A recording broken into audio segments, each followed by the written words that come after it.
What's going on, everybody? Welcome to another episode of Charges Line with your host, Roger Narvaez, and my buddy, Tony Perez. Today, we have a special guest. All guests are special, but this man literally does it all. When you talk about a not only entrepreneur,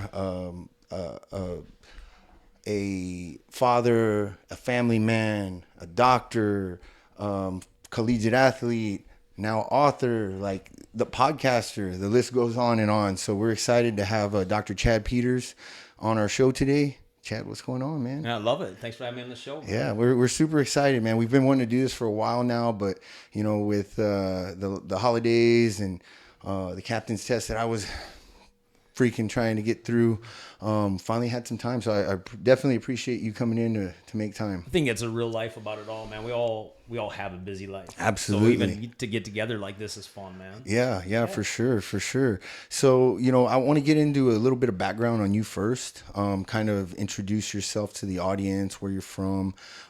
So I know that you played football in South Dakota, but you were born in... No, I was a South Dakota guy. Yeah. Oh, okay. Nice. Yeah, South Dakota guy, last place in the world I wanted to stay for college. But when they throw the scholarship at you and like, hey, you don't have to pay for anything, I'm like, no, this sounds good. Hell yeah. I'm a big fan of that school that signs a check. You know? Hey, absolutely. No, it was but it was about 100 miles down the road. So I'm like, yep. And you went there for 4 years, or did you get 5-year deal? 5-year deal? Even redshirted the first year and all that stuff. Yeah, nice. And you played, so you played football there. Mm-hmm. Did you play any other sports coming up? I mean, yeah, I was kind of the guy that got into all of it. So my dad was a wrestling coach. So my brother and I grew up definitely wrestling was probably our bigger sport. I think that's one of the things that got us together when we started talking jits and stuff. I'm absolutely. Like, look, I'm terrible at jits, but I did a little sambo. I did a lot of Greco. Yeah. I mean, I've been in that life. Yeah. Yeah. And just kind of, it was one of those by junior and senior year. Which direction are you going to go? Right. And I ended up going the football route. I think either one would have been great. Still kind of identify. I'm like a wrestler at heart. I have a question for you now. Uh-huh. Paying attention to a bunch of wrestling, like with the jiu-jitsu and stuff. People always talk about wrestling workouts being the hardest ever. So like playing football, like what's harder? Yeah, well, it was funny. So I was like a hardcore dude. Like I wasn't like the number one in the nation, but probably in the top 10 and stuff. And there were some guys that were better than me, and it really came my senior year where I'm like, there's some guys that are the next level from where I'm at.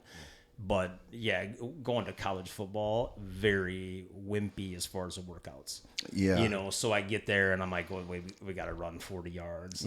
Like big, I remember they had the big test and this is one everyone's going to throw up on. And it's this 300-yard challenge run. Well, I ran 400s in high school. You know, I'm like, this is easy. It was just nothing. And then 5 days later, they put on the pads. And so I'm an 18-year-old boy with grown men with beards. And when they hit you, it's a different wake-up call. I remember calling my dad the first day, and I'm like, man, this isn't the team I wanted to play with. These guys aren't that good. I'm like the fastest guy on the team. You know, it's not where I wanted to be, Dad. And he's like, well, just hang on, get through fall camp, see how it is. Well, when they put the pads on, I'm like, I'm 17th on the depth chart, man. I've never these guys are grown, man. It's just a different world. And I can't imagine, like, the game now. Like, we just got back from the national championship. So I played for the Jackrabbits. They won the last 2 FCS. Nice. Oh, wow. These guys are ridiculous. Like, how good it is now is just crazy good, yeah. But as far as the workouts, no. I mean, it's a lot more cerebral, and you got to use your brain a little bit more. Right. But it's not hard. Well, but the thing is, and we try to tell people this because now we're kind of in a culture and society today where it's kind of like everybody specializes so early on. Right. And even in high school, you get coaches that don't want their students to play other sports. But one thing I've always heard, and you tell me if it translates, but wrestling is probably the best thing that you could do to get you ready for football. For football, for sure. Yeah, there's some transition that doesn't happen at some other sports, but for sure, you want to move human beings. Right. There's not a better sport for it. Now, it's just not big down here. You know, I mean, we got wrestling here, and they'll start up as ninth graders, and it's kind of in. But I mean, in the Midwest, we're doing this stuff at 3-4 years old. Right. You know, I was traveling all over. Right? Well, it's funny you say that. We got a guy that just transplanted into our gym, high-level jiu-jitsu guy. He is a brown belt in jiu-jitsu, has wrestled his entire life. And that's one thing that he says. He actually wrestled at the University of Michigan. And, you know, when you talk about wrestling, these guys have 300 matches by the time they're going to college. And, question. you know, at least. And then when you get a guy that's doing jiu-jitsu, didn't pick it up until he's in his 20s, even if he's a high level guy, that guy, it's going to take him a long time to acquire that kind of live mat time experience. Just the feeling and being comfortable with the rolling around. Now, you'll see your guy from Michigan, obviously, that's a whole different level. I mean, Michigan wrestling is like... I haven't taken him down the once. Big boys, buddy. Yeah. It's the big boys. But the trouble is it takes a long time. Like, I was terrible at jits, man. Terrible. Yeah. I mean, I came around, you know, Aurelio was one of the first guys. I'm like, well, I can go with this guy. And he wiped the mat up with me, man. I'm like, I keep trying to use my head like an arm and trying to... No, that's... And that's because you had a background in it. You know, you had, I mean, as far as grappling, wrestling is not easy by any means. You're basically, like you said, throwing human bodies around and then controlling them to pin them against their will. Right. Jiu-jitsu, it's a little more technical in that sense of like when you have somebody that's over aggressive, you can learn how to use that against them. No, for sure. For sure. And that was my big downfall. Yeah. Well, you know, and I got introduced to Chad because, and we were kind of talking about it a little before we went live, but I got introduced because my coach at the time, Hector Munoz, was already going to you. Yeah. And then it wasn't Hector, but my buddy Steve Woods went, and Steve was a Olympic. He qualified for the Olympic trials. He was like an alternate on the Olympic team in Greco-Roman wrestling. He had transplanted down. He wrestled for the Air Force and saw the world, traveled the world. Yeah, fought against the Russians and the Iranians and all those guys. And he came and you know, I was probably 25, 26. I didn't know anything about chiropractic. You know, I'd heard it, but I didn't really know much about it. And at that time, to be honest, I wasn't taking care of myself. I was just training like balls to the wall, right? Sure. And I remember I thought I pulled my groin and I couldn't walk. Like I could walk, but I couldn't move my leg.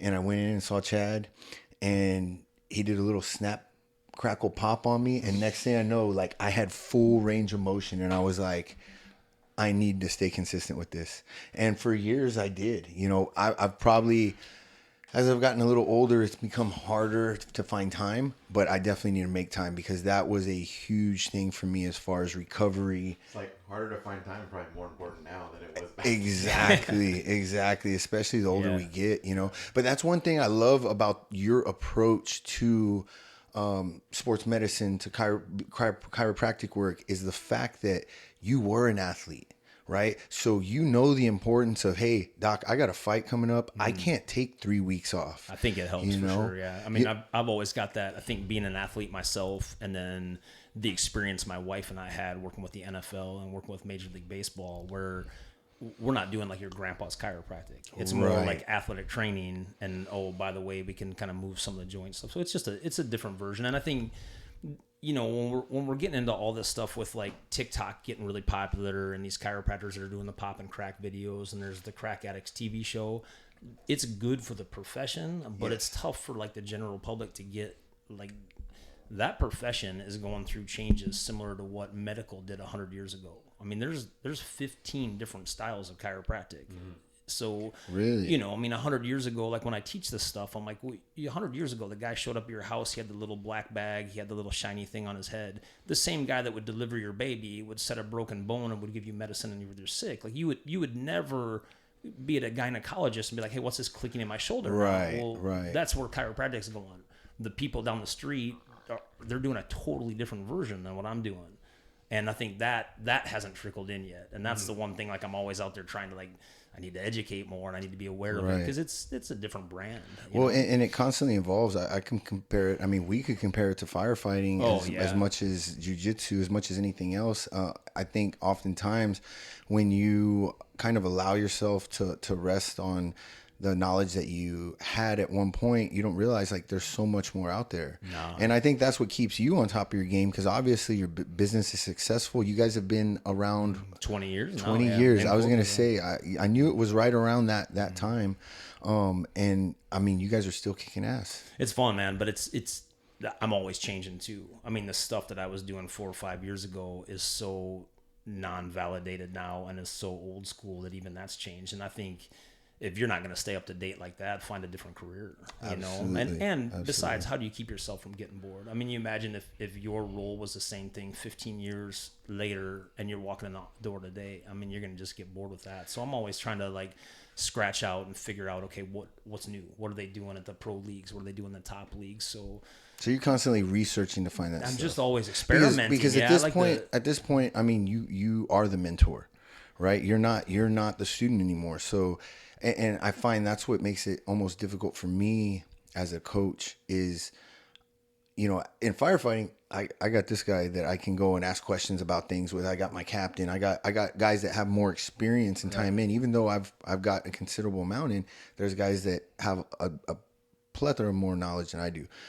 But when it comes down to the jiu-jitsu aspect of things, it's kind of like I'm kind of on that top tier echelon now. So it's hard for me to really just kind of like I have to continually seek out to educate myself. 100%, you know? man. And I can't imagine where you're at if you're not in that position. That's why you're still successful. That's why you still enjoy doing it. Because you lose that, man. What are you doing?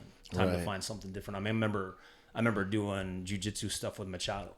And he's like, that's like wrestling water, man. I mean, this guy's like toying around with me when it's going, and he's like, I'm always out looking for what's next, what's new, and I'm like, man, this is like talking to Yoda, you know, like you better listen to those guys, right? You know? Right, and you're not a small guy. I mean, you're 6. Yeah, I mean, like 6'2", 215, you know, yeah, and I mean, so and you're fit, obviously. I mean, you stay in shape, and you know, one thing about what I can also appreciate about you, and it's kind of like we talked about it on the last episode, is like when you meet somebody and you look at them physically and you see what kind of shape they're in, it speaks a lot about themselves. It speaks about the discipline they have. It speaks, I mean, you look at somebody and they're lean, you know, okay, this guy's probably not just eating whatever he wants. He's probably, you know, working out in some kind of way. You know, you look professional, and it really does speak about you, you know, and first opinion or first impressions go a long way. It makes a difference, man. You know, I mean, we're all wired like that as humans. I know we're in this spot in the world right now where you're not supposed to make assumptions. But come on, man. Like, this has been part of our genetics and animal genetics for 1 billion years. Like, you're gonna when you're a kid and it's time to pick what, you know, I'm sorry, but it's always the tallest, it's always the athletes. Yeah, you know, when I work with some of the law enforcement guys, and I always talk about like it's a hard world now because we're not supposed to profile. Right. And I understand it. I'm not going to profile based on someone's skin color. I'm not going to profile on things that have nothing to do with the human. But if you think we're not going to profile on basic looks and how somebody's acting, that's a survival instinct. If we start getting rid of that stuff, we're losing an edge right away. Yeah, 100%. Yeah, I'm with you on that. Well, you know, something I know Tony was interested in talking to you about, and I mean, you actually, the people that can see us out there, I know some of you guys can't see us. That's why I was asking him his height and weight. But, you know, Doc is in great shape. He's maintained this as long as I've known you. So I've known you for over probably 16 years now. Right. And, you know, the thing about it is that in doing so, like you said, you've dabbled and you've tried different things. I know something that Tony kind of dabbled with for a little while was CrossFit. I know you did that at one point, right? Even when you guys were doing workouts like on your lunch break in the back. Big CrossFitter for a long time. Yeah. Do you still? So, what is your preferred method of training now? Man, now things have, like I said, I'm always experimenting, right? So we'll get into the CrossFit stuff because I still, at the heart of it, love the CrossFit idea. But I'm very much a 2008 CrossFit. Before it became a big sport, it used to be show up. You have no idea what's going on. Right. There really wasn't even like a 4-month, like, here's what we're working at. I mean, it might be you're gonna throw a ball at the wall 15 times, hop the fence, don't let the dog bite you, do 10 push-ups, let's do it 5 times. Right. And I lived for that stuff. Yeah. Like I want to be ready for everything. Right. And then, you know, you experiment with it and the world goes on for a little bit. And I think there's a big difference between just training for random events versus just randomly training. Like, right. I wasn't getting the same results, you know, and I was talking about this with the kinesiology department a couple of months ago when I was doing a lecture, and I said, you know, I look about the same and feel the same as I did 20 years ago, and it's got to be a win. Absolutely. And then 10 minutes later, I'm continuing. I'm like, you know, that's terrible. If I was going to learn Portuguese, and 20 years later, I'm still speaking the same level of Portuguese. Like, man, that's a failure. Right. And I've kind of switched it a little bit in the last year where I'm like, if 20 years is the same, I blew it. But that doesn't mean it's over. But my next 20 years, I better be better. Because I do. I work out almost every single day. I eat good. Everything about my life revolves around fitness and health. I should look like Dwayne Johnson, man. I should be able to run like that. And if it's not happening, what's a better angle? You know, and so some of those things have really changed with me, and I think that's what drives all the experimentation stuff. You know, someone comes into my clinic like, hey, you ever tried cold water immersion? I'm like, dude, I did a podcast on that in 15. Like, I've been doing this stuff for a long time just to play with it and see what goes on. So I really, where I'm at now is how do I find that where every workout and every time I'm going to take the time for it is going to be an asset to me. It's not one of those things that, like, a good way to say it is like if I'm going to go for a run today, I'm at about the level where I can do a 3-mile run pretty easily. Okay. I could do that every day. Every day feels good. I sleep good. My body feels good. If I go past 3 miles, I'm a little sore the next day. Yes. If I get to 7 or 8 miles, it's great for my head, but it might take me 4 or 5 days to recover. So then the question becomes, should I keep doing those 7 and 8 mile ones just to kick my own ass every day?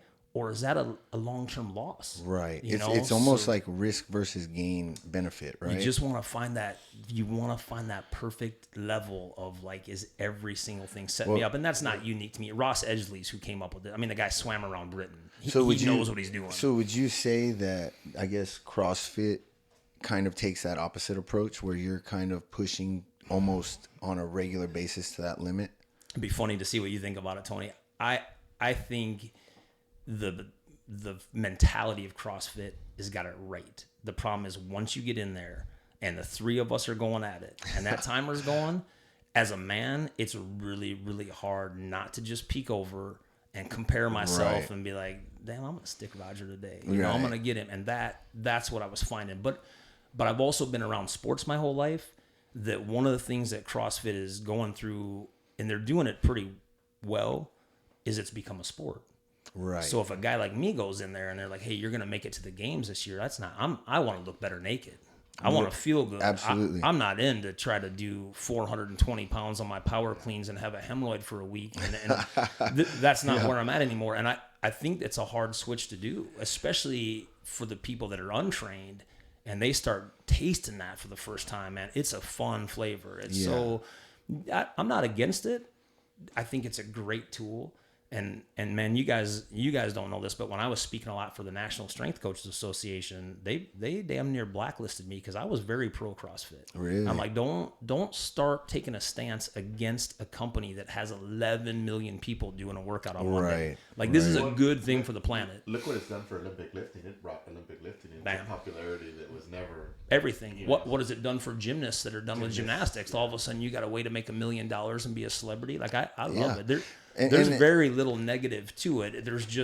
There's other nuances that come with it being a sport. Well, and you gotta know your limits too, right? Like, and that's something that, you know, we had Bria Barton on here, and she's co-owner of Maingate CrossFit, and one thing she talked about is like she's got like 70-year-old, 80-year-old women that go in and they're scaling their workouts. They're worried. What I like about their approach is they are focused on longevity. They are focused on just being able to work. Can she bend over? Mobility. Can she bend over and pick up her, something that falls on the ground? Or if she falls down, can she get up? And those are the type of things that, you know, when I preach, and I love that you said what you said about your approach now to fitness, because realistically, that's kind of where we're at, I think. Right, T? I mean, we were there at one point trying to squat 400 pounds and deadlifting 500.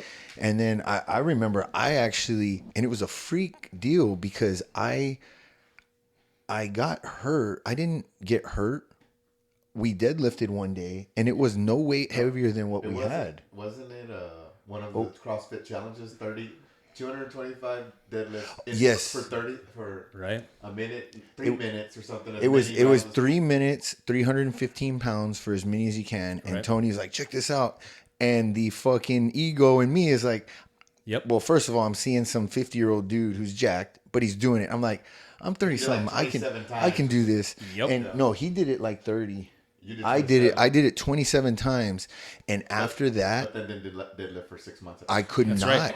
And it's crazy because I didn't have pain until I bent over and I would go to pull, and it was like I can't even explain it. It's like there was no firing off of muscles, and it was just like a dead, like, numbness kind of pain. Right, and I was like, it wasn't a sharp pain, it wasn't, but I couldn't, so I literally had to go back to just doing, and I felt like shit because he's working out with me, and I'm like, dude, leave 135 on. And you nailed it exactly, because that's where I was getting. I could sit there and do these workouts, and I would have 2 weeks of just kick ass, feel great, and 2 weeks of being hurt. Yes. You know, and now it's my job too. So now I'm a hypocrite. Like, someone comes in and I'm like, there's nothing that irks me more than like hypocrite, you know? So now I'll tell you, I'm not against that stuff. I still think as men, if we decide this is going to be our 3 months where we're really going to get our power phase, we're really going to get our strength phase, go for it, man. This idea of like, hey, we're just going to never lift heavy again. I've been there. I've said that before, and it was wrong. Right. Like now the new science comes out, the way of looking at it, like it's still, you can still progress this, but trying to set your all-time PRs every single day, it's a recipe for failure, Absolutely. Man.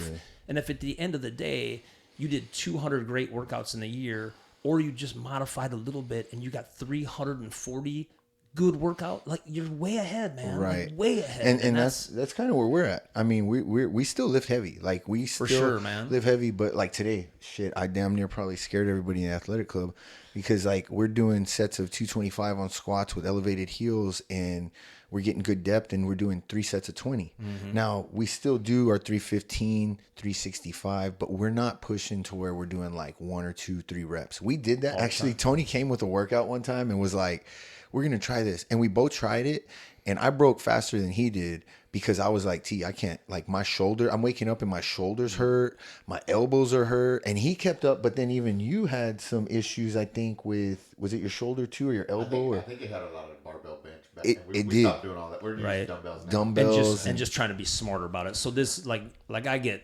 nerdier than most people think. And I would, you guys know me, like, as the chiropractor, and that's my clinic and my job, but that's not my real life. My real life is like human performance. Like, I want to be doing this stuff when I'm 90. Yes. And so last summer I'm traveling around with a bunch of college strength coaches, and they were talking about, well, you know, we don't have our college kids bench down to their chest anymore. I'm like, what are you talking about? Like, you got to bench down to your chest. Like, what about maximum growth? What about full range of motion? And he said, well, you do all this stuff. Like, if all the growth hormone and all the testosterones happen on the last 6 inches of a bench press, and 90% of the injuries are happening on the last 2 inches, why don't we take the last 2 inches out of it? This is why that's why we have the little sissy bar on there. I'm like, so that makes a lot of sense, you know? And so I asked him, you know, as a football player, we were always taught if the fat guy's coming on me as a linebacker and he gets in my grill and he's up close, I got to have that first 2 inches. Yes. That's why we bench all the way. And he's like, look, I'm not trying to be an ass, but if a 315-pound lineman has you this close, you lost that play. You're screwed. You know, what are you worried about? What are you going to do? You're going to bench press him off and still miss the tackle? And it just really was an epiphany on, like, this is how cool the world's getting, because the science on all these things is getting... It's just so fast now. And the stuff that we were learning in the 90s and early 2000s, it's just outdated, man. And if you're stuck doing that, you're stuck stretching hamstrings and benching. Like, come on, man. There's a better way of doing this stuff, and it's out there. Well, just as much information is out there for positive, it's almost negative. Like, you brought up the TikTok, and it's like, how many times do you see people squatting ass to grass? And now that's the thing. It's like you see people post, and even I was guilty of it, like ass to grass. Well, then you started looking, and they're saying, well, no, you want to go above a 90 degree angle for explosiveness if you're an athlete. And to be honest, as firemen, we're athletes. That's what we do. We got to be able to twist and turn and pull and lift, you know, and so it's not just for the fighting that we lift the way we do, but we're constantly doing like different things where it's full body movements, it's explosive movements, you know, and so when we heard that, like, I'll still go because it's maybe it's just something in my head. Like, I still go to I go at parallel. I mean, but what I've noticed is the back pain is not there when I don't go. When I go below parallel, right. back pain all day. And that's the next stage. Now you find out that perfect level where you're at. All right, I want to go low. Well, I'm going to go the 185 to 225. Well, I want to see if I still got 340. Well, good. Maybe you cheat a couple inches and just see if you have it first before you go try something. And that's the guys that are at the very top of their game. Like I mentioned, Ross Edgley. We talk about these kind of guys that are freak shows. They've got that figured out, man. It just hasn't trickled in. And we were talking about how much information's out there. I think the next phase of like the guys like us that are wanting to evolve and wanting to change is it's no longer about information. The information, you can look up whatever you want. You want to look up, is Donald Trump the best president in the world? There's a million websites for it. You want to look out, is he the devil? There's a million websites for it. The new version is like, let's get intelligence. Let's find like the CIA. Let's take this information, figure out what's actionable, what works for you, and then that's the way we want to go.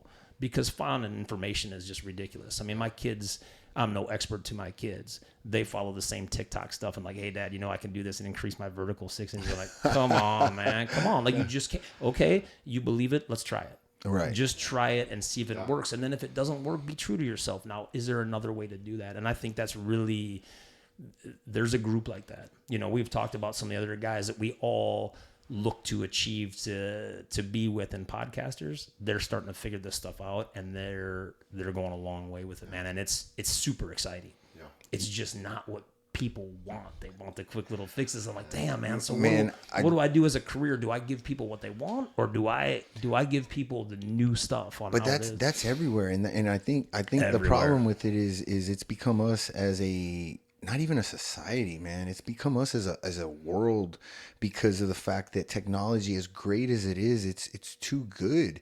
It's too easy. I can't remember. Much info, I've got probably 2-3 phone numbers that I have memorized in my head, because why? I can just turn to my phone and pop it off. But what happens when that grid goes down? Yeah. Oh shit, and it's just one of those things where it's made things so convenient, but then we've also filled that time with bullshit, with nonsense, with wastefulness. And it's funny because like I'll get on TikTok and the stuff that comes on my feed, I will get some good positive stuff, but I have to watch how long, because you'll get in there, next thing you know, you've been on it for an hour. And the one thing I told Tony, and I told my wife, I said when I was studying for this captain's test, I was studying for like 6 hours, right? And I would get on my phone for like 5-10 minutes, but I'd be like, boom, down, study again. And I realized like how much time I actually have to do shit. And then the other day I was at work. I'm not studying anymore, right? And I got all my shit done. And what am I doing? I'm like, fuck, I've been on TikTok for 45 minutes. I cannot get drawn back into that. And all the stuff with the talk about AI and all that. And that it doesn't really scare me like it does some people. But it's got me figured out, man. Like whatever pops up on my feeds for the social media. My phone's gonna have nothing but chiropractic on here after we leave. And I'm hooked. Like those ads that run for me, I order all that shit off the internet because I'm like, man, this thing is built for me. Like that's the scary part, man. Like it is. I don't even go to the mall anymore. I do all my shopping online, and half of it is on Instagram links. You know what I'm saying? I love checking out how you guys are living your life. But I don't have to look at the vacation you took from 4 years ago, and I catch myself like, look, man, these things are built to. None of that stuff was built just to share. Like, let's go see how your friends are doing. No. It is built to be addictive, and what's really cool with a lot of how they do the social media is they're doing that at a university in Las Vegas, and they're doing this based on slot machines. Like, what is the most addictive thing? Well, see, slot machines, it's random rewards at different times, at different levels.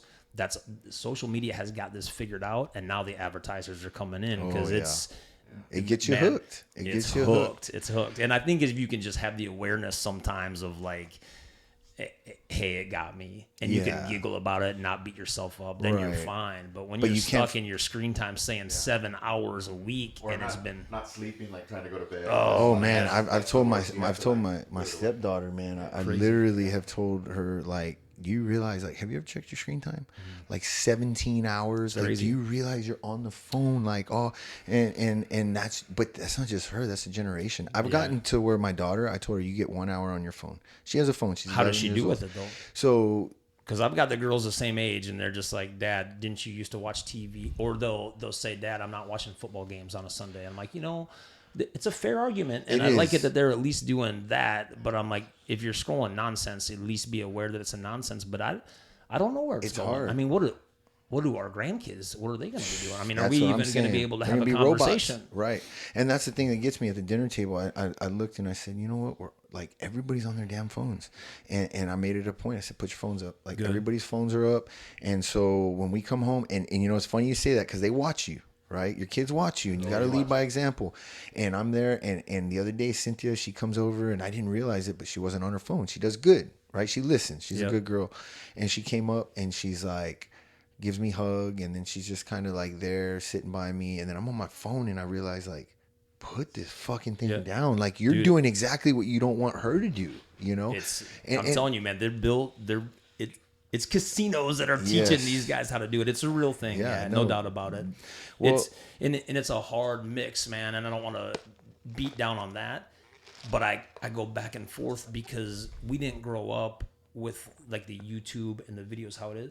The fact that I can figure out how to change my internal air filter in my car in 4 minutes, and I don't have to take that in for $500. It's Well, do you remember you used to buy a manual for your vehicle? Not a crazy. Yeah. For sure, the manual. The owner's manual. Where you buy another one to like check where things are at, schematics of like the whatever. The engine. It's like you don't have to buy that. And that's my son. When I'm like, you guys are online too much, and he's like, Dad, it would take you 10 minutes to look this stuff up. Yeah. Right. And I'm like, that it's a fair argument, man. And I think you just gotta figure out the right thing for it. It's all about balance. Balance, right? For sure. That's the way we finish. Because it's a great tool. It's a great tool, but you gotta have balance. You gotta have balance. Now, I know Tony did have some questions about before we go forward, because I definitely want to get into some of your other stuff, but CrossFit. Let's jump back to that real quick. Yep. Did you have anything specific that you wanted to ask him about, or that was kind of, you wanted to pick his brain on? I think the biggest thing, I think we kind of talked about it already, was like how I remember you guys used to do like workouts during lunch, it was like a quick another convenience of you could get in and get out like 45 minutes and like just killer workout. But just more so was trying to see where you're at today, like what you were doing. Same. So my lunch is the one time I know the kids are at school. I don't have any obligations. That is my time. So I'm still, when COVID came and the gyms kind of shut down, I made the CrossFit gym in my office. So I have the same tools, I have the same stuff, and still like lunch is you can't take that away from me. Someone calls up like core group of guys that would always work out with you. Well, it's all kind of changed, I mean, back in the days, you guys, we had an office and it was all guys. It's very similar to, I wouldn't ever put it in the brotherhood that the fire department was, but it was pretty cool, man. We had 4 dudes in there. Well, now I'm the only guy. It's all girls. It's just a different. Now it's like this is my alone time. Yeah. But I'm also. My neighborhood all thinks I'm crazy because I'm the guy that's always, I just want something non-conventional. So you might see me, like one of my favorite workouts now, I call it grandma at the mall. So I grab 20-pound dumbbells. I go for a walk around the neighborhood. Every time I cross the street, I got to do squats or push-ups or all that. And you're constantly pressing. I mean, it works from your toes to your shoulders. Absolutely. Everything's done. But damn, you look weird doing it, Or like the one neighbor was yelling at me the other day. They're like, "You're carrying a bench? What are you carrying the bench for?" I'm like, "Well, I'm carrying the bench to the park, and then I'm going to hop over and I'm going to do all that kind of a CrossFit thing at the park." What park? And I'm like, "Well, it's just like a half mile down there." And they're like, "You're carrying a bench a half mile." I'm like, well, why not, man? I'm like, just always trying to do some out there. But things. You know what? That speaks a lot to the way your mind works, because I'm kind of in that same way, and I'm always looking to push the boundaries. It's real easy to go in and just have a monotonous routine. And, some people get kind of institutionalized by the fire department, but that's why I love the fire department, because it's not the same thing every day. It's so different. Well, every call you make, even though it's the same basic, like, okay, show up, we've got roll call, then we've got to check out our equipment, then we've got to clean up the station. And then on Mondays is this, Tuesdays is that. But when that tone rings, and it could be a man down that turns into a CPR in progress, or a sick call that turns into a stabbing. It's like, it varies, right? And so with working out, it's like we've always, I think, taken that approach. And the thing I love about Tony is he's game for whatever. Anything. And so when I was fighting, it was like, whatever you want to do, like whatever your workout is, we'll do it. Like, and so he would do fighter workouts with me.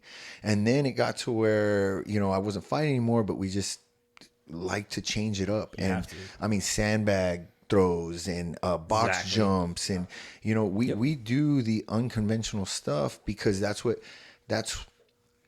pushes us, I think, to our limits. It's real easy. And I did a little video today, but I was talking about the hardest workouts that I have are going to be leg day and cardio days. I absolutely hate both of them. I don't enjoy them. Yep. People think that working out is like fun and that's your time. And, you know, that's my time to really like let out everything and kind of reset. But it's not fun. And I try to find a place where when I'm yelling, it's not because I'm like, yes, no, it's because it fucking hurts. It sucks. And I'll never forget. Which is so good. You can keep going there, man. Yeah. It's so good. And you have to, because, you know, David Goggins, right? Crazy ass, you know, everybody knows David Goggins. Everybody. But what's funny is one day on Christmas, I was, this is when I lived on Brockhampton. I got out of work and I found a tire that was like 250 pounds at Caffey. And I had just seen a video earlier in the week, and he was flipping a tire, and he goes, this fucking tire, I'm flipping it for a mile. I said, you know what? Fuck it. Let's go. 4 laps. So 4 laps around. And after lap number 1, I was like, no way. Yep. And then you get to lap number 2 and you find your groove. Then you're at lap number 3 and you're done, but you have one more lap. Hands blistered up, torn, back sore, legs burning, but you push fucking through it. And the whole thing I try to tell people is working out isn't just something that's good for you physically. I think more so it's mentally what it does for you. Man, you know, we have to be good at being uncomfortable sometimes too. And I think that's all 3 of us. We empower that. Like, you get to where every single day is just comfort and easy, and you're just, you know, I'm gonna grab my pink little dumbbell. Like, man, there isn't an ergonomic way to be a firefighter, man. Like, they tried that in 2000. Like, everyone get a partner. We're gonna lift this guy up. Come on, man. Sometimes you have to grab shit and move it. Mm-hmm. No, I love it. I'm the same way. You know, my neighbors laugh and they're like, "What are all these big stones you have in your front yard?" I'm like, "They're Atlas stones." Well, what are those for? Well, you just pick them up and move them around, man. And I haven't done the tire for a mile. I have to now. Like, you know, that's going to be on my short list. But I did it one time. I carried the Atlas stone for a mile, and holy shit. And you know, my wife's like, "What are you doing?" I'm like, "Well, I know I got the neighborhood record for carrying this Atlas stone for a mile." And she's like, that's next. Let's go. I thought about doing that. We got a 150-pound sandbag, and I'm like, let's shoulder that bitch and walk around the neighborhood and see, just to do something different. You know, I do think. I mean, I don't know. Everyone's neighborhood's a little bit different. I think maybe some people are going to look at you kind of sideways. Oh, absolutely. But not. Like you said, like our kids, they watch, right? Mm-hmm. They're looking. And that's the example. And people know you guys. They see you going around the neighborhood and you got that. And they're like, oh, that's why. Yeah. That's why he is different than I am. And I think that's just something we can't lose. And I'll tell you guys, as men and women too, but we have to fight that, because there's plenty of doctors out there telling you you're getting a little bit older, you shouldn't do that anymore. You hurt your back doing the deadlift, saying, well, maybe you just shouldn't deadlift anymore. That's wrong. That's bad advice. They should lose their license for that. Modify something if you need to. Figure out another way to do it. And if you're hurting when you're doing it, there's another way to work the same group. But do not quit that. Exactly. That's when we get old, man. Yes. Yeah. I was just telling. We had a rookie there, and he was telling me how he, and I won't name him, but good kid, great kid. I mean, badass rookie. I couldn't ask for a better rookie at our station. But he was telling me how, you know, he started working out again, and he's trying to work out, but man, he's like, when I build that momentum, I just, you know, I'm good. But when I lose that momentum, I said, and I looked at him and I just said, because you're weak. That's right. I said, because you're fucking weak. And I literally told him, I said, I'm not playing with you, man. I said, I'm not saying this to be a dick, but you got to think, like, you have to have momentum. No, man, motivation, all that. But it's discipline. It's doing the shit you don't want to do. Just like you come into work and you fucking know you're washing those dishes and you're cleaning the units and you're doing whatever we ask you to. Like, have that same kind of discipline with yourself, because there's too many people out there that have let that go. And it's tough, Roger, because they look at you and like, well, but you were a pro athlete. You were a UFC guy. And no one thinks that's why you were a UFC guy. because that's your mentality. Like I don't have to quit at this, I mean, that's the exact reason, man. That's how you're made, and I don't think everyone's got it, but they should all take pieces of it for sure. Well, and something that what's the alternative? You're give old, up. You're old. Quit. I mean, look, we're all gonna live to be 100 years old. That's modern science. So if you're hurting and beat up at 40, the next 60 years of your life is a jail sentence, man. Yep. Yeah, and that's what it hurts to do the laundry. Well, right, well, get ready because that ain't gonna go away, man. No. Like, no, you gotta push. Yeah, definitely. It's like what you always hear too. Like we hear people, I don't squat because I have a bad knee, or I don't deadlift because of my back, and it's like, man, you don't have to. You don't have to do that shit. Yeah, or you don't even have to do that. Modify it. It's like, I can't work out because my shoulder hurts. Well, what about your legs? They still work. They got to carry your fat ass. Like, I mean, do look, something. Look, my wife's had 5 ACL surgeries. She doesn't have any ACLs, and her thing she always tells the clients, like, if you don't squat, all the pressure is going to be on your knee. Like, you have to have these leg muscles. In fact, now that your knees are jacked, you need to squat even more importantly. Even more so. Or you're going to have more problems. And I think it's man, you got to get the right perspective on this stuff because, like you said, it's easy to look it up. We can get on Google right now and look up, should I not squat? I tweaked my knee when I was 17 years old. Like, come on, man. Yeah, exactly. Weak. It's like you said, it's weak. Weak. And you have to, the thing is that everybody wants to coddle everybody and everybody wants to say it's okay. And the problem is the majority is over. The majority, what used to be the minority is now the majority. When you look at those videos and people, what they're doing in fitness classes and the 1930s, 1940s, that was like, if you were the fat kid, you were the one. Now it's become normalized. Now we got kids that are overweight because of the stuff they're eating and they're not active. Can't even get kids to have PE anymore. Yeah, man, it's crazy. And so, once again, it's all about balance. I don't like to harp on it like we're some freaking fitness freaks. No, but what we do like to do is maintain a certain level of fitness, and to do that, you got to have discipline, and you got to be willing to push a little bit. No, I will tell you, I think I'm a big history buff too. I do think the pendulum's going to swing back. Right? It seems like it is right now. Both places, and I think it's going to swing back. Where all this craziness, when I talk to my dad and I talk to my grandpa and I talk to people, like we always thought it was crazy too, man. Like it'll swing back. Yeah, we're gonna get back. It's crazy how that works. It's funny how people don't want to experiment. They don't want to just figure out what works for them and how it works for them, or get uncomfortable. And, what I've found is what happens in one area will often bleed into others. And one thing about you certainly is you've taken that stance at being exceptional, not only as a doctor, but with your own physical fitness and the way you take care of yourself. And then, man, we got to get into this because this is something that I thought was super awesome. So, Parenting from Out of Bounds by Dr. Chad Peters. And as soon as I saw this, I hadn't had time, obviously, because of the what I was, consumed with. But I was like, I got to read this, because one thing about you is I'm like, how does he find the time to not only take care of himself, but then I read the back of this and I'm looking 26 pets. It's crazy. 7 sports that your kids are involved in. I know you had 4 kids. It's ridiculous. And the kids, like I said, they're involved in different things. Everything. All of them. Everything. And so it's like, how do you find the time? And this is great because there's people out there that probably don't have half the shit on their schedule and say, I can't find the time to work out. I can't find the time to do this or do that. But how do you manage your time?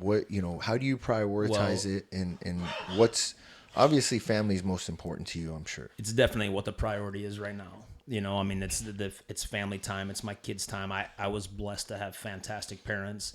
And I'll tell you, the real truth of the matter on that book is I was failing on some things. There was some things that were happening with me as a parent, and I'm like, I'm not enjoying this. This isn't fun. I'm watching my kid play flag football, and I'm like, I got other shit to do, man. Yeah. And it was my first 3 kids. They're all kind of similar. They're the same. And then I got a 90-degree curveball. and me and this guy were just not getting along. And it's a bad, sad feeling to go to bed at night and think, I don't know if I like my last kid. Yeah. And it took my wife, like, you better solve this problem. Right. You're the guy that wants to experiment. You're the guy that's always looking at this stuff. You're the guy that tries all this crazy stuff. You figure out how to handle it. And so I just started writing. And it wasn't about anything in particular. I had a couple of these podcasts. I had a couple of these like blog sites I was doing, and I would write. And it was so exhilarating. And it was so fun because it wasn't my normal day-to-day routine. And so I started putting some of these principles together on like, how can I fix this with my parenting? And the stuff that I used to hate doing with this younger kid has now become one of the best things with it. And I told my wife, I think there's some changes happening with me. Like, I feel better about it. We're getting along better. I don't hate fishing with this kid anymore. Like, I go do stuff like this. And so I'm like, what do you think about me taking Wednesdays off? Well, financially, like, we can't really afford that, but you got to try it. I'll let you experiment on anything. So I did it for a couple months. And then all of a sudden, I'm like, I think I got some stuff for a book coming out, man. This is good. And she's like, look, you're already a better parent. You're already a better husband. You're better to go. Like, this is working for you better than therapy is. Stay with it. That's awesome. And that's kind of how it's I kind of become. I can man. appreciate that, because there's not a lot of people out there that are willing to be that raw and real and honest. I mean, to sit there and say those words, and that does have to be an ugly feeling. And you know, to address that, I mean, it was fun, man. The writing was like journaling, like. No, it was kind of. So I like doing these blogs. I like doing the podcast. None of them's popular. None of my stuff gets a lot of hits, man. But it's good for me. Like, I'm a better person. That's what I tell people. Like, this is fuck how many people listen to this. If it helps a couple people, great. But like, this is my therapy, and this is fun to me. You know, and it got like that. So one of my buddies invited me to Alaska to go on a big hunting trip, and he's like, "We're gonna go out in the woods. I got a place that I can land an airplane. There's never been another human." Oh shit! So that flight out there was 7 hours of just me being alone, and everything started clicking. Right. And I pretty much wrote that in one sitting. I mean, I was on the airplane just hammering on this thing, and I'm like, wow, like, I just haven't been alone. Like, maybe I just need to do some time to myself, you know? Because like you're saying, like, time's tight. Well, but the thing I is, had no time. You obviously, you're a very you're like me, like that. I don't want to call it ADD, but that's just like, you always got to be doing something. You always got to be doing something, and then you know, it's Ashley's like, babe, you never just chill. And I'm like, well, first of all, I'm trying to be as best as I can be so that we can have everything that we have and more, and build that future. And sometimes as men, we don't have that time to just fucking sit back and relax. None of it. So when we do get an opportunity, man, sometimes that alone time, like you said, is just. And instead of my brain clicking off, it clicked on and went to a place that I needed it to be, you know, and that it was good, man. I've stayed that same way. I mean, still Wednesdays are my time. Sometimes I might be in the garden goofing around. Sometimes I might do a different workout, but most of the time I'm writing. And I think more than anything, guys, I just didn't have anything creative in my life. Yeah. Like, you know, I mean, I've been doing this job for 20 years. I still care. I don't hate my job, but it's become kind of routine. Yeah. I mean, if you're going to be a professional, it should get kind of routine at some point too, but I didn't have any of that, you know, and thank God for it, man. Yeah. Well, you know, it allowed you to kind of dive deep in seeing, and I always preach this. I always preach this to people. I say, you know, oftentimes you see people and they go through relationships and they go through failed marriages or failed relationships or whatever. And then they end up in this downward spiral and this vicious just cycle of the same shit over and over. And I've told some of my closest friends, focus on you. Don't worry about how old you are, where you're at in your life, like where you're going to be in the next year. Just focus on being happy. Yep. You have to, which is hard to do. If you aren't happy, you can't make everybody else happy. You can make everybody else happy in the sense of providing and giving them what they need financially. But when it comes down to it, when you have people that truly love you, when you have a wife, when you have kids, they need you. And you can't fully give yourself to them if you're lacking. You know, and that's one thing Ashley's always like, go work out.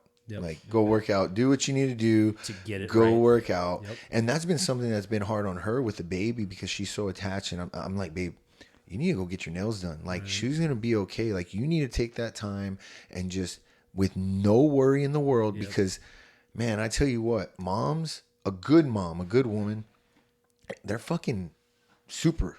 I mean, they're super moms. It never stops. It doesn't. Never stops. And it's a different kind of emotion. It's a different kind of, I mean, they're nurturers. They care about their kids' feelings. They're, you know, men, a lot of times we're like, get over it, you know, suck it up, whatever. But, you know, There's nothing harder, man. No. Nothing. I mean, if I stay home for 3, like my wife's not feeling good the last few days. Yeah. So I'm trying to pick up. I'm nowhere close. I'm like, this is what you do all the time. All the time. Ashley goes and she teaches kids at school. I teach kids for an hour and I love my kids. But fuck, when they're bad, dude, sometimes I'm like, that 1 hour, I come home and I'm like, babe, I don't know how you fucking do it. And then she comes home, she cooks, she takes Cynthia to practice because I got to be at the gym, picks Cynthia up, cooks dinner, puts baby to sleep. I'm like, holy fuck. Unreal. Like, Unreal. And did 17 loads of laundry of the same. So like you're going to fold towels again. No, crazy. And that's why, like, on my end, I've told her, like, I'm going to pick up the slack. And I have, like, at the house, I'm picking up, I'm doing shit because I truly see, and that's what kills me about what I was taking for granted before, because I saw how, like, yeah, I'd be home, and, I need to take a nap, I'm tired. And then she'd come home and it's like, the dishes aren't done or something's not done. And I'm like, fuck, what was I thinking? It's crazy. And so, but, it's awesome that you kind of, use the book writing as kind of like a therapy for you. Well, for sure. I mean, 100% it was therapy, and that's what my wife said. The commercial success, I'm not able to retire because of the book. That was the dream, all that. But she's like, look, man, it just made you a better person.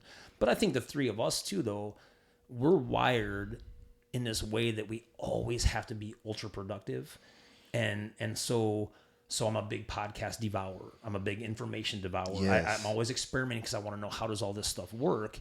And I pay attention, and I really have found that, like, these guys that are these executives that are making millions of dollars, they have like required off time or required like painting time or meditation or stuff that, like, just stuff that would almost make me want to puke in my mouth. Like, I'm not getting into that stuff. And because just like how you don't like doing squats in a cardio day, I don't like doing meditation. I'm like, this is wasted time. This is I should be doing something else. So I made myself play with it. And the more I messed around with this stuff, I'm like, dude, I feel good. This is so like helpful. My production's going through the moon because I'm able to, like, focus on myself and love myself a little bit more. And that wasn't something I had 10 years previously. Yeah. It was more like, how do I become ultra productive? How do I learn how to do everything? And it wasn't working, man. Well, like, it's just a bunch of information. You fall into that mantra of the grind, the grind. Right. The grind. Well, the definition of grind is not, it's friction. That's not fun. And the grind, yes, there needs to be time where you grind, but there needs to be time where you rest. Well, when you guys had the awesome podcast with Obsessed and getting into it, and that's different than a grind, because at a grind there's nothing left. Like, the idea is we're trying to sharpen, we're trying to become the best versions. You can grind it too far too, man. And I think that's right. I think that's a word that I should have had that tattooed on my chest. That's what I lived by. And now I'm like, man, I just think there's a better way. And there's even a company out there that a lot of the MMA fighters would wear, and it's Embrace the Grind, right? Yeah. Embrace the Grind. And I actually have that tattooed on my arm. That's right. When I was able to deadlift 500, that was always a goal. Hit it for 3 reps, and I said, I'm getting it, and I got a kettlebell on there, and on the ribbon it says Embrace the Grind. And truly, to accomplish something, at times you're going to have to, you cannot let it consume you. You can't let the grind consume you, because then, like we talked about on the last episode, when you're obsessed with something, other things are going to start to lack. Well, and oftentimes those things are the family. Your idea about embrace it, that means control it though too. That doesn't just mean grind only and that's all. Capital G and nothing else. Like, you got to own that part of it. Yeah, we all have to have it. I'm not saying like surfer mentality and move to nowhere and don't do anything. You have to have something to get behind. Yeah, man. And I'll tell you that now that book's done, now I'm kind of like, what's my next thing? I'm looking to see, like, I still enjoy doing that. Fine, I can write 5 or 6 others, but I think for a while I got away from, am I doing it for myself anymore, or am I trying to get into something else? And that's a hard part, because once you start thinking like, hey, I'm going to get commercial success, like, it ain't going to happen. That's not what it's for. It's not going to happen. Yeah, and you're doing it for the wrong reasons. I was talking to you about the podcast stuff. I love writing those, especially the ones that are way out there and are silly, and how to take the best shower. Like, that stuff, I love it. But when I see 20 people downloaded it, I got to the point where I'm like, what am I doing this for? Why am I wasting my day on this? And it takes it takes you guys having this talk with me or my wife just every so often being like, you're not doing this for everybody else, man. You're doing for this. If someone else wants to hop along the ride and they think you've got some information to share, great, but you're doing this for you. Man, you know what, Doc? That reminds me a lot of what people on Facebook say. You know, I got a lot of friends and they joke because I go on my rants and shit. And I even did an episode on here where it was called Roger's Rants, and then I changed it to Real Talk with Roger because you know, where the Rogers Rants was going, it was a little more on the negative side, and I didn't really want to take that, but I haven't done one in a while. But what I was getting at is, you know, I would always post, and what people don't realize is that's kind of like my therapy. And Tony will tell you, like, a lot of times when I'm posting, it's like during the workout. It's when the endorphins are going. That's right. I feel good, and I got shit that I got to get off my chest. Right. And some of it is people don't like to hear it, and that's why. And I tell them, I say, man, the great thing about it is you can, number one, you can either unfollow me, you can, number two, unfriend me, or you can just scroll on and not worry about it. That's right. But you know why I post that shit? Because there's always people that do benefit from it. That's right, there's always, and even if it's one, I've had people, and I don't brag. I'm not one of those guys that screenshot shits and posts it and puts my messages out there. But you know how many people that I have literally reached out to me and told me, man, like, hey, my weight loss journey, I needed to hear that at that time. hey, this, man, I've with written my on relationship, before, Roger. Yeah, and so what I want to get at is, out of those 20 people, one is all it might take that you have the impact to change. So definitely keep it up, man, because that's one of those things where it's twofold.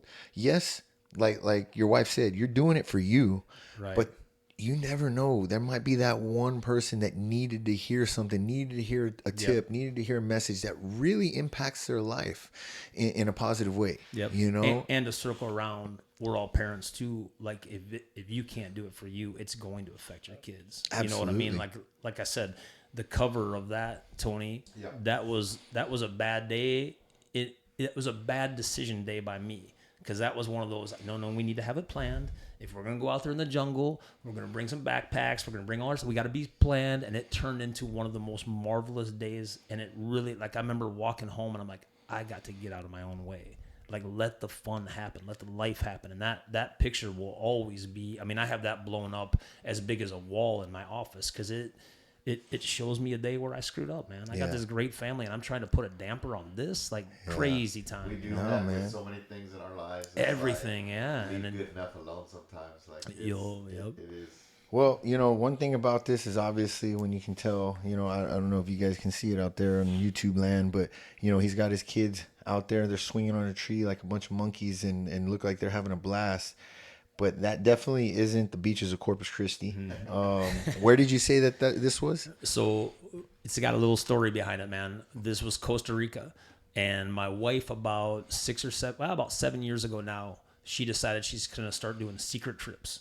Nice. So she doesn't tell me where we're going. That's doesn't badass. tell the kids where they're going. We have no idea. So before this, were you like the main planner? Like you had to have? Nope. No, she would still plan trips, but I'd at least know what we're doing. I mean, so travel is a big part of our family. I mean, we've always, the little 10-year-old's been to 13 countries. I mean, we do stuff. That's awesome.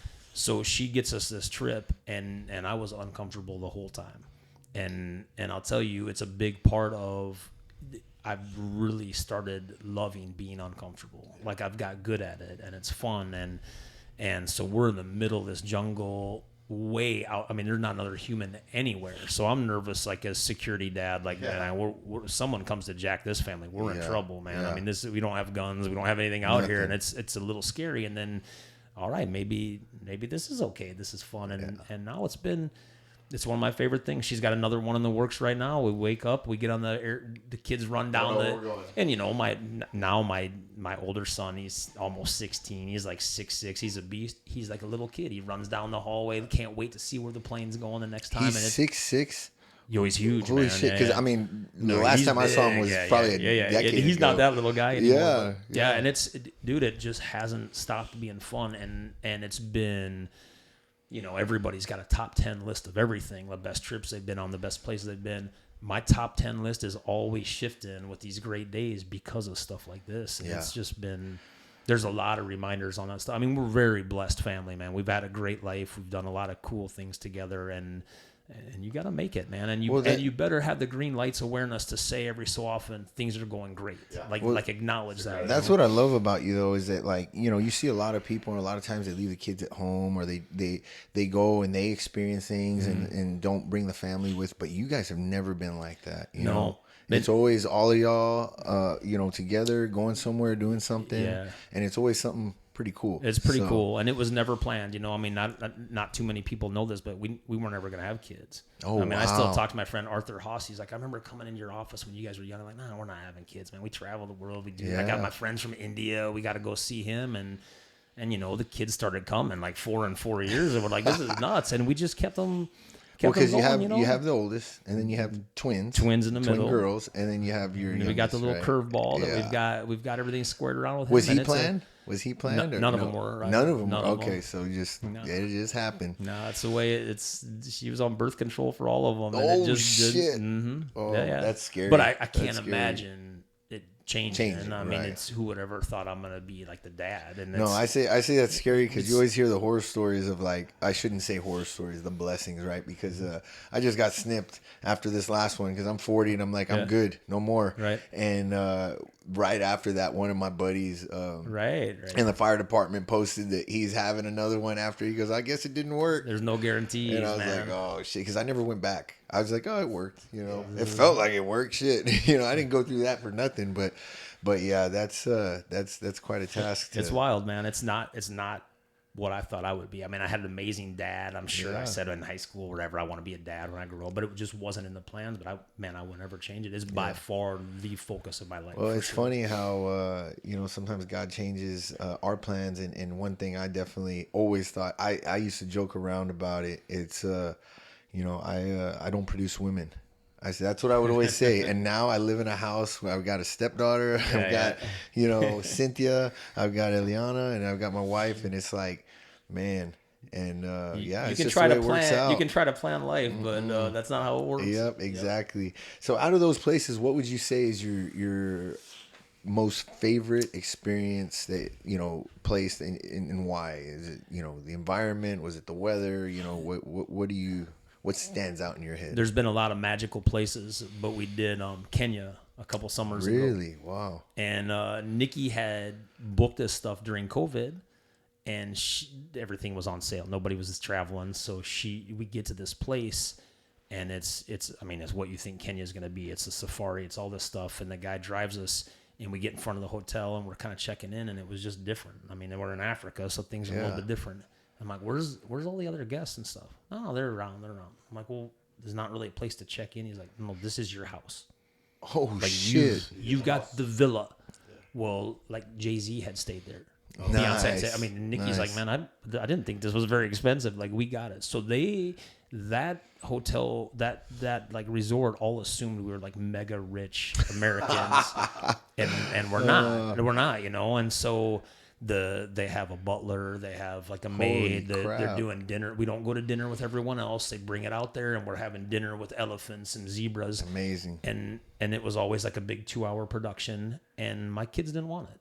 And I kind of didn't want it. And they said, we want to go eat with everybody else. We want to be. So I trying to tell this to these guys that was hard. From Kenya, like, hey, man, we're not trying to be like rude. This. Yeah. We just want to be like everyone else. And then we do this safaris with these guys, and we became really good friends with them. That's awesome. And by the second or third day, the kids said, we're traveling, Dad. I want to play soccer.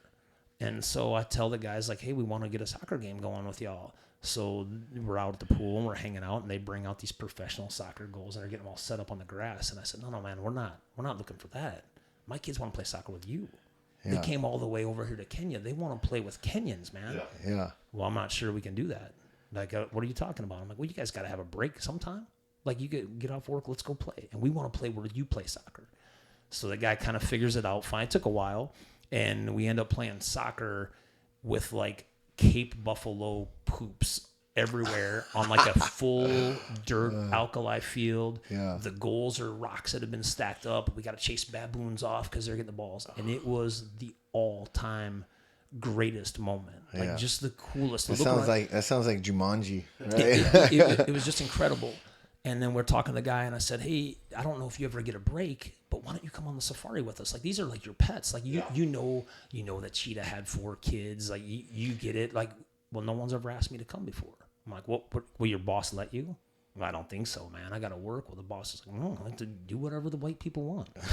So he gets to come on us, and he's decked out like a T, right? So he's like he's going to a party that night. I'm like, this is cool. And it was just fun to, like, for my kids to see, like, this is what people think about us. Right. I had a big talk that night over a couple beers with some of the guys, and I'm like, look, you think these Americans are rich and they come and do these vacations here, but let's say we had unlimited money. Where does Jay-Z go? He comes to your backyard, man. Like, maybe you guys are the rich ones, but you've just got the idea wrong because there's not a bunch of money in your wallet. Perspective. One of those things, right? Perspective. So at the end of the whole day, it's our last day there, and we're eating dinner at the buffet, and all of a sudden they start this big party, and it's the African music, and the drums are going, and there's a line of everybody that works in the place. And they came and sat at our table and had this little cake, and they're just like, we haven't ever had guests like your family before. Wow. And dude, I broke down. I mean, I'm crying like a little girl, and my kids are, what's wrong, man? It's just a cool party, and you're crying, and you're in the corner. I'm like, I just hadn't. It was cool to have like this, like, a flavor of celebrity without having to worry about being a real celebrity. I think that'd be like a curse. But to have, like, we all learned a lot. Everybody, my kids, me, the guys that worked there, just this whole thing. And I don't know if I'll ever have another moment like that, man. It's hard to explain talking about it, but it was just such a magical moment. Yeah. Man. So that was so the experience of the trip in itself, the life lessons. That's what made the trip. That's amazing. I don't care where you're at. I don't care what you're doing. That's not what makes a trip. I mean, there's waterfalls everywhere, man. Yeah. There's elephants at the zoo. It's who you're with, what you're doing, and what the world goes. And I think just like you can hack that, I think you can hack anything. I think you can kind of hack that if you set yourself up that for, I mean. Well, perspective is huge, and I'm glad you said that about them, because I oftentimes think that we do that with ourselves. We see what everybody else has. We see the cars and the clothes, and we see the gadgets, and then our kids see that, and we forget, like, man, we're actually doing better than probably 98% of the world. And not only 98% of the world, but 98% of history ever. Yeah. Everyone that's ever been on the world. And the only trouble we have is when we start comparing it. Yep. Man, Roger's got a new truck. Like, I still got my crappy old truck. Like, man, I'm a doctor. I've been doing this for 20 years. Why do I got a crappy truck? Well, yeah, man. Well, and the crazy thing is, it's like, you don't just do that with the what is the word I'm looking for? The superficial things. You do that with shit. Sometimes you do that with your spouse, your significant other, your family members. Yep. You start taking people for granted, for advantage, and then you start looking at other people. And the sad thing is, we don't know what goes on behind everybody else's doors, but we're willing to subject our lives to comparison against what really is not reality. That goes back to social media, right? You're looking at their best life, or what it appears to be. I mean, how can you compete? You can't compete with what you can put on social media, even yourself, And it's a recurring theme in that book. Have the awareness to see it, because when you have the right awareness, it changes your perspective, right? Whoa. I teach my kids all the time, like, comparison and jealousy ruins things. Absolutely. Everything. So if you can get rid of that, I mean, they're all that age where they want to be millionaires by the time they're 25. That's what Instagram shows them. You and I, guys, we were there too. I remember telling my mom I'm maybe a millionaire at 30. I was $1 million in debt at 30, man. Yeah. But I still had this great life. And so I think having the awareness of it wasn't all those things that we needed. But I don't think it ever stops. I think that's something we got to keep working on for sure. But we got to start teaching and preaching that young. And unfortunately, I see people, and they love to have the nice things and the clothes and the fashion wear and all this stuff. And it's like, they're still broke. Yeah. They don't have any retirement. And it's like, and I'm not sure about that. I think for how much my family loves travel, I also have a chapter in there where, like, if you don't love travel, don't compare yourself to this and think, oh, Chad seems happy, I'm going to go travel to Costa Rica. That's going to make me happy. If you hate the sand, it's the wrong spot to be, man. Right. And that was one of my friends in there. Like, they're like, I don't want to watch iguana humps on the beach. What am I doing here? And I'm like, then do something else. Like, if you love the big cars, you love the big cars. we get to be on this rock one time. Yep. Like you get to do whatever you want to do, but if you're comparing it with here's what successful people do, man, I don't think you can ever get there. And it just goes back to finding your true self and finding what really makes you happy. Yep, that's right, man. Well, let's let everybody know where we can get this book at, because I know we were fortunate. You're hooking me and T up with this. But Parenting from Out of Bounds by Dr. Chad Peters. Where can it's we everywhere, pick this up? man. It's just like how almost all books now are on Amazon. Beautiful. Amazon. Yeah, you can find them anywhere, but you can get it if you want to. I didn't do the audio book yet because it didn't get as big, but I think I'm going to. I love learning. I like trying stuff. I mean, it's just kind of fun. Because to be honest, a lot of times people don't have the time to sit down. But you do an audiobook. I know Tony. He's huge on audiobooks. It's funny, man. I talked to a couple. The really fun thing about learning how to do it is like I told you, I love to experiment. I love to learn new things, and this became that.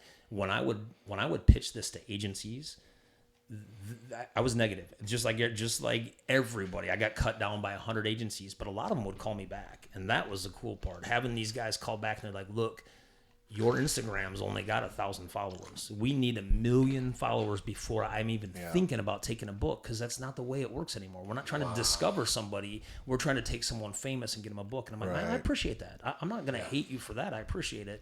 But what do I do?" And they're like, "Well, work on getting Instagram famous." I'm like, "Well, man, I don't know if I got that, you know." So, but it's fun, and so I think that's kind of the next. But I did like learning all about it, and I like, how do we get it on Amazon? How do we get it on iTunes? You know, so I think that's the next step, is like, let's figure out what else you can do with it. I talked to one super famous author, like a guy that's had Hollywood stuff, and actually I've talked to quite a few, but the one guy was like, my book sold 300 copies until it was an audiobook. And then 5 years later, all of a sudden, I'm an overnight success. I'm like, 5 years? Overnight. 5 years. And he's like, "Dude, nobody did it. I mean, my mom bought it. No one bought it." He's like, "How about you?" I'm like, "I got that box checked." Like, my mom bought it.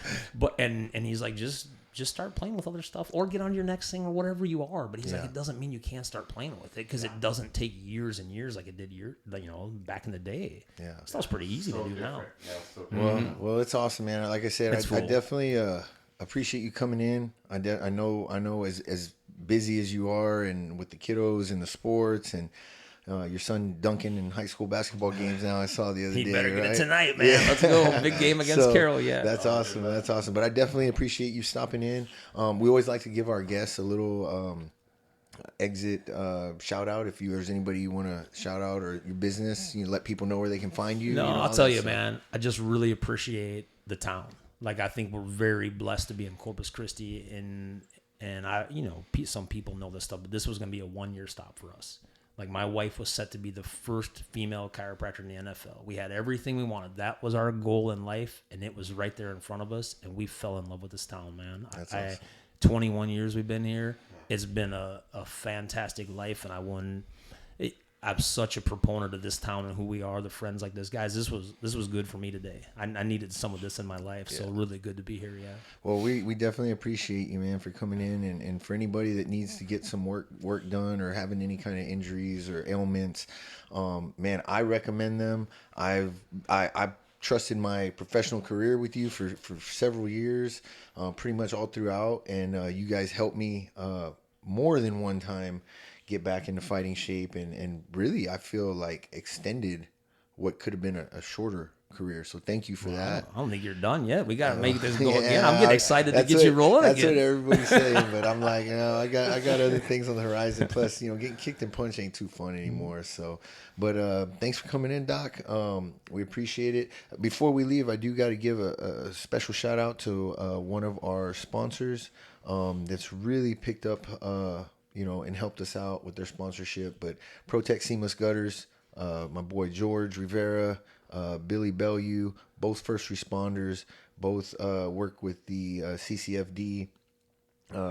Great guys, solid work. I've got lights and I've got gutters put on by them, and they are just awesome. One thing I will tell you that I didn't realize I would appreciate is not having to climb on that roof and put lights up, because I attempted it and I almost fell, and I said, no, that's it. I'm calling these guys, and sure enough, they came. So now we've got lights year round. You did the permanent. Yep. Oh Yep. man, no, it's I'm in. awesome. I'm in. Yeah, This was my awesome. last year. I'm like, this is. I am done with this. And the great thing about it is it's the accent lighting as well, so, and you can change colors with the holidays. So, and it's all remote control from your phone, so it works out good. But if you guys need any kind of work done, hit them up. Protect Seamless Gutters 361-533-3012. Free estimates, and they'll get you taken care of. Just tell them the CTL podcast team sent you. And for us here, man, thanks again, Doc. Appreciate it. It was fun. Keep an eye out. We'll be having more guests coming out here soon. And appreciate you guys for tuning in, keeping the faith. As usual, stay blessed. And don't forget, charge that line.